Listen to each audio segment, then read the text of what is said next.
Iran America जंग के बीच जहां पूरी दुनिया हॉर्मुज संकट से जूझ रही है, वहीं भारत के लिए एक राहत भरी खबर सामने आई है।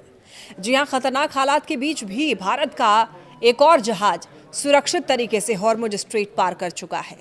इस जहाज का नाम है ग्रीन सानवी और ये कोई छोटा मोटा जहाज नहीं है, बल्कि एक बड़ा एलपीजी टैंकर है। इस पर करीब 44,000 मीट्रिक टन एलपीजी यानी घरेलू गैस लदी हुई है और ये जहाज शुक्रवार को हॉर्मुज स्ट्रेट पार कर चुका है और उम्मीद है 6 अप्रैल तक मुंबई पहुंच जाएगा।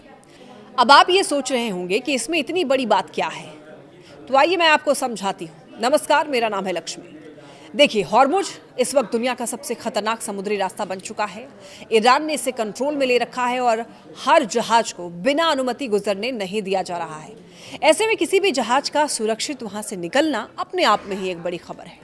और खास बात यह है कि मार्च महीने में ये 7वां भारतीय जहाज है जो हॉर्मुज को पार कर पाया है। यानी मुश्किल हालात के बावजूद भारत धीरे धीरे अपनी सप्लाई लाइन को चालू रखने में कामयाब हो रहा है। लेकिन कहानी यहीं खत्म नहीं होती है।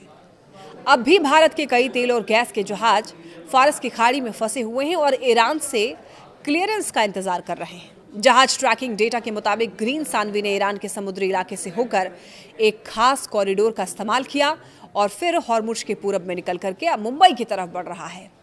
44,000 मीट्रिक टन एलपीजी, ये सुनने में सिर्फ एक आंकड़ा लगता है, लेकिन हकीकत में ये भारत की करीब करीब आधे दिन की एलपीजी जरूरत के बराबर है।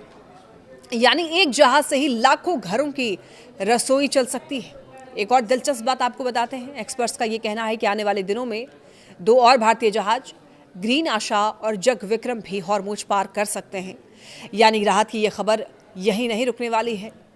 लेकिन इस बीच एक सवाल भी है, आखिर ईरान भारत के जहाज़ों को जाने क्यों दे रहा है? दरअसल ईरान ने ये साफ कह दिया है कि जो देश उसके दोस्त हैं उनके जहाज कोऑर्डिनेशन के साथ हॉर्मुज पार कर सकते हैं।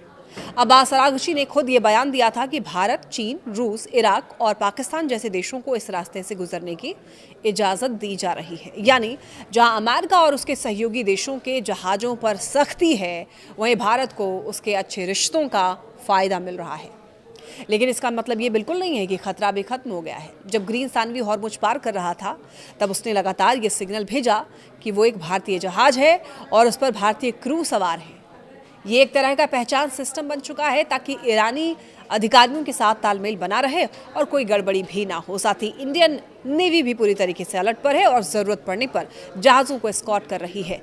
अब ज़रा पिछले हफ्ते पर नज़र डालिए। जंग वसंत नाम के जहाज़ ने कांडला में करीब 47,000 मीट्रिक टन एलपीजी पहुँचाई और वहीं पर पाइन गैस ने न्यू मंगलौर में 45,000 मीट्रिक टन डिलीवरी किया। यानी कि भारत जो है वो लगातार रिस्क लेकर के अपनी ऊर्जा सप्लाई को बनाए रखने की कोशिश कर रहा है। इसके अलावा एक और जहाज़ BWTYR पहले ही मुंबई पहुंच चुका है। वहां समुद्र में ही शिप टू शिप ट्रांसफ़र के जरिए गैस उतारी जा रही है।